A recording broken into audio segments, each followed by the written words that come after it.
प्रिय बाबासाहेब, आपली 133वी जयंती आली. आपल्याला पावलोपावली आणि शब्दोशब्दी अभिवादन केलं तरी कमीच आहे. परंतु बाबासाहेब, आपल्याशी खूप दिवसांचं बोलायचं होतं. आपल्याला सांगायचं होतं, आपण चुकलात बाबासाहेब, आपण चुकलात बाबासाहेब. या भारतातील प्रत्येक धर्माला सारखे अधिकार देऊन, समसमान स्वातंत्र्य देऊन. कारण आजही बौद्ध धर्माला जर सोडलं तर इतर धर्मीय आपल्याला त्यांच्या धर्माचा सर्वात मोठा शत्रूच मानतात. आणि बौद्ध धर्मातील अनुयायी तरी कुठे आपल्या विचाराने किंवा आपण सांगितलेल्या मार्गाने चालतात. तेही वर्षातील एकच दिवस आपला जन्मदिन नाचून साजरा करतात.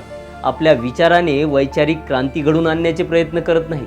आपण चुकलात बाबासाहेब, भारतातील स्त्रियांना पुरुषांच्या बरोबरीचे अधिकार देऊन, हिंदू स्त्रियांचं उत्थान करणाऱ्या हिंदू कोड बिलासाठी कायदे मंत्रीपदाचा राजीनामा देऊन. कारण आजही भारतातील स्त्रियांना आपण दिलेल्या अधिकारांपेक्षा त्यांचे उपास तपास, त्यांचा देवधर्म, त्यांच्या रूढी परंपराच अधिक प्रिय आहेत. अहो बाबासाहेब, आपला विरोध करण्यात, आपल्यावर टीका करण्यात या स्त्रियाच सर्वात जास्त पुढे आहेत. आपण चुकलात बाबासाहेब. अहो किती क्रूर वागलात तुम्ही तुमच्या परिवाराबरोबर. येथील जनावरासमान लोकांच्या आयुष्याचं सोनं करण्यासाठी कसे बाप होता हो तुम्ही. पोटची 4 गोळे मरू दिली आणि म्हणायचे सुद्धा की ही जनताच माझी लेकरं आहे. परंतु बाबासाहेब, हे तुमची लेकरं तुमचा वारसा कुठे जपत आहेत. बाबासाहेब, आपण चुकलात.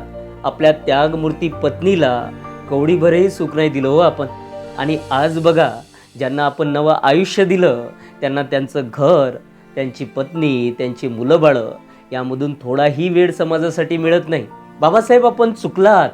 काय गरज होती हो येथील स्त्रियांसाठी, शेतकऱ्यांसाठी, कामगारांसाठी, अस्पृश्यांसाठी चळवळ उभी करून त्यांना गुलामगिरीतून मुक्त करण्याची. आपल्याला तर परदेशात मोठी मोठी पदं मिळाली असती, वैभवात आयुष्य जगू शकले असते.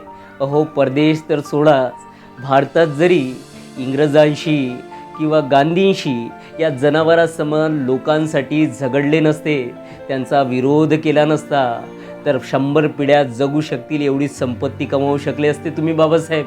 बाबासाहेब, आपण चुकलात. धर्मांतरण करून बौद्ध धर्म स्वीकारून, कारण बौद्ध धर्म तर म्हणतो आणि आपण सुद्धा म्हणायचे की या जगात देव नाही, अत्तदीप भव, स्वतःचा उद्धार स्वतः करावा लागेल. परंतु आज बघा, यांनीच तुम्हाला देव बनवून टाकलंय. तथागत बुद्धांना देव बनवून टाकले. आपल्याला तर इतर धर्मीय त्यांच्या धर्मात धर्मांतरण करण्यासाठी करोडो अब्ज रुपये द्यायला तयार होते बाबासाहेब. परंतु आपण ते स्वीकारलं नाही आणि तेथे सुद्धा आपल्याला देव बनवलंच असतं त्यांनी. बाबासाहेब, आपण चुकलात. Annihilation of caste, who were Shudras, Buddha and his Dhamma, the problem of rupee आणि अशा प्रकारचे अनेक लोकांचं आयुष्य बदलून टाकणाऱ्या तत्वज्ञानी ग्रंथ लिहून. कारण कोण वाचतंय हो तुमचे आज हे ग्रंथ. प्रत्येक जण तुम्हाला डोक्यावर घेऊन नाचण्यातच मग्न आहे. यापेक्षा तर आयुष्यभर ऐशो आरामात राहून आपण अभ्यास केला असता, वाचन केलं असतं, तर कदाचित एखाद्या विषयाचे जनक म्हणून ओळखले गेले असते. कदाचित अर्थशास्त्राचा पहिला नोबेल पारितोषिकही तुम्हालाच मिळाला असता. बाबासाहेब, आपण चुकलात. मला सांगा, आपण तर कधी कुठल्या धर्माचा विरोध केला नाही. बौद्ध धर्म स्वीकारून सुद्धा आपण सर्व धर्मांना सारखे अधिकार दिले. हिंदू धर्माचा त्याग करण्याचं कारण सुद्धा हिंदू धर्मात असलेली जाती व्यवस्था हेच आपण सांगितलं होतं. म्हणजे खऱ्या अर्थाने आपला जाती व्यवस्थेला विरोध होता. आपण तर कधीच कुठल्या धर्मात भेदभाव नाही केला. आपण फक्त एवढंच म्हणायचे की माणसाला माणूस न मानणाऱ्या धार्मिक विचारांचा मी विरोध करतो. परंतु आज बाबासाहेब, याच इतर धर्मीयांनी आपल्याला त्यांच्या धर्माचा सर्वात मोठा दुश्मन म्हणून उपमा दिलेली आहे. बाबासाहेब, आपण चुकलात. आपल्याला आठवत असेल, त्यावेळी जवळजवळ भारतात 562 राजा महाराजांची संस्थाने होती आणि त्यात भारतातील 60% सर्वधर्मीय समाज राहत होता, लोक राहत होती. आणि या सर्व धर्मीय प्रजेच्या अधिकारासाठी आपण एकमेव होतात जे दुसऱ्या आणि तिसऱ्या गोलमेज परिषदेमध्ये भांडलात. येथील राजा महाराजांच्या विरोधात उभे झालात. कारण हे राजा महाराजा तर म्हणायचे की सर्व अधिकार नेहमीप्रमाणे आमच्याकडेच असावे, प्रजेकडे कुठलाच अधिकार असू नये. परंतु आपण झगडलात आणि या 60% अनेक जाती धर्माच्या लोकांना अधिकार मिळवून दिले, त्यांना नवं आयुष्य दिलं. परंतु बाबासाहेब आजही तुम्हाला फक्त दलित नेते म्हणूनच ओळखले जाते, दलितांचे उद्धारक म्हणूनच ओळखलं जाते. बाबासाहेब आपण चुकलात. आपलं राजगृह बांधण्यासाठी, त्याचबरोबर आपलं महाविद्यालय बांधण्यासाठी आपण कर्ज काढलं होतं बाबासाहेब.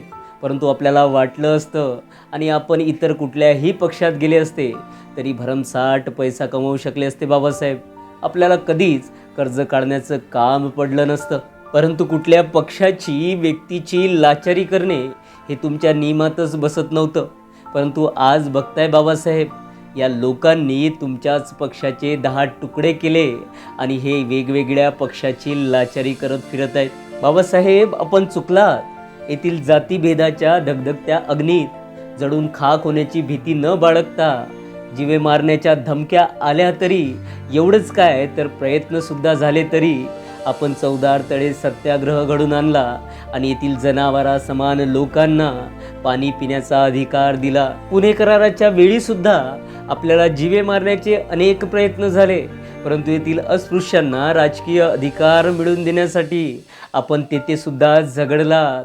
कुठलीच भीती बाळगली नाही आणि येथील अस्पृश्यांना राजकीय मतदानाचे अधिकार मिळवून दिले, आपले प्रतिनिधी निवडण्याचे अधिकार मिळवून दिले. परंतु आज बाबासाहेब आपल्या चौदार पाण्यापेक्षा सुद्धा आपल्या प्रजेला, आपल्या समाजाला दारू महत्त्वाची आहे. दारू पिऊन ते अस्ताव्यस्त पडलेले असतात आणि या दारूच्या नादीच आपल्या पुणे करारानुसार मिळालेल्या राजकीय अधिकाराला, मतदानाच्या अधिकाराला सुद्धा विकून टाकतात. बाबासाहेब आपण चुकलात.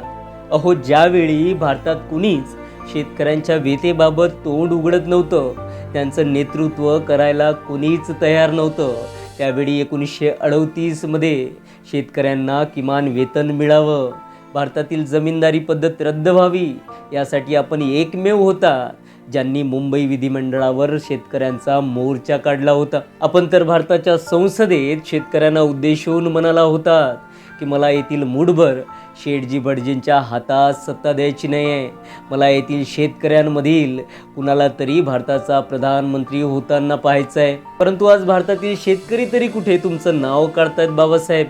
ते सुद्धा येथील जुलमी व्यवस्थेच्या विरोधात गप्प आहेत आणि आत्महत्या करत आहेत. बाबासाहेब आपण चुकलात. भारतातील कामगारांची संघटना असावी, त्यांना त्यांच्या अधिकारासाठी झगडता यावं, यासाठी सर्वप्रथम तुम्हीच आवाज उठवला होता. कारण काँग्रेस तर कामगारांची संघटना असावी, त्यांना संप करण्याचा अधिकार असावा, त्यांना आवाज उचलण्याचा अधिकार असावा, या सर्व गोष्टींच्या विरोधात होती. सप्टेंबर 1938मध्ये मुंबई विधिमंडळात काँग्रेसने औद्योगिक कलहाचं विधेयक मांडलं होतं, ज्या विधेयकानुसार कामगारांचा संप करण्याचा अधिकार सुद्धा काढून घेण्यात आला होता. तेव्हा बाबासाहेब आपण एकमेव होतात, आपला पक्ष एकमेव होतात ज्यांनी या विरोधात आवाज उठविला होता. बाबासाहेब आपण चुकलात. येथील समस्त भारतीयांना राजकीय अधिकार मिळवून देण्यासाठी आपण राजकीय चळवळ उभी केली आणि या चळवळीच्या मधात येणारं मुंबई विधी महाविद्यालयाचं प्राचार्य पद सुद्धा आपण सोडलं, त्याचा सुद्धा राजीनामा दिला. अहो, एवढं मोठं पैशाचं पद, एवढं मोठं वैभव संपन्नतेचं पद आपण सोडलं आणि माझ्या तर वाचण्यात आलंय की या पुढचं पद आपल्याला इंग्रज न्यायाधीश पद सुद्धा देणार होते. एवढे मोठे पद आपण या जनावरा समान लोकांसाठी नाकारलेत बाबासाहेब. आणि आपला हा एवढा मोठा संघर्ष, आपण केलेलं कार्य सर्व व्यर्थ गेलं बाबासाहेब. कारण आज हेच लोक तुमच्यावर टीका करण्यात अग्रेसर आहेत. बाबासाहेब आपण चुकलात. आपण तर छत्रपती शिवाजी महाराजांना आपला आदर्श मानायचे, परंतु आज काय होते बाबासाहेब? शिवभक्तांनी, भीम सैनिकांनी एकमेकांनाच त्यांच्या विरोधात उभं केलंय. एक वेगळ्या प्रकारचंच येथे युद्ध चालू आहे. बाबासाहेब आपल्याशी बरंच बोलायचं आहे, आपल्या अनेक चुका आपल्या लक्षात आणून द्यायच्या आहे, परंतु आपल्याला वेळ नसेल, आपण वाचनात मग्न असाल, त्या कारणाने बोलू शकत नाही. परंतु आपल्या जवळ आल्यानंतर आपल्याशी मन भरून बोलेन बाबासाहेब. आता जेवढंही माझं आयुष्य आहे तेवढंही आयुष्य तुमचे विचार अनेकापर्यंत नेण्यासाठी प्रयत्न करेल. बाबासाहेब आपल्या 133व्या जयंतीनिमित्त आपल्याला पुन्हा एकदा वैचारिक ज्ञानपूर्ण अभिवादन.